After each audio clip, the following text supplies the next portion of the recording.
Hello everyone and welcome back to our channel. So in today's video, I'll show you how you can turn off passcode on iPhone. Let's get started.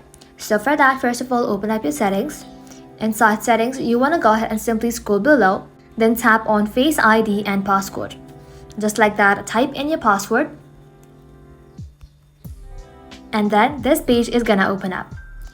Now inside here, scroll below again, and then you'll be able to find an option that says Turn Passcode Off. You want to go ahead and simply tap onto it, and just like that, confirm by entering a passcode one last time. And that's it.